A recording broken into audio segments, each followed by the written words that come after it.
What is that one thing that you can do differently that people are already doing? Social media advertising, Digital PR, user experience, content creation, digital marketing strategy, content marketing, SEO and optimization, tracking and analysis.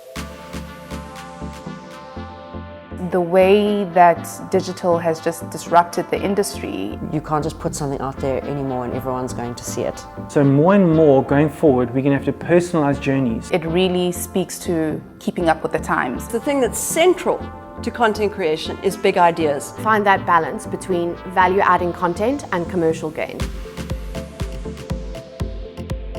It's very easy to wake up one day and say, hey, I'm going to change the world. If you're a content creator, you actually can. you have to be constantly learning and understanding. Use social media as a way to learn. Just keep on adapting, keep on learning, don't stop learning. The future is here.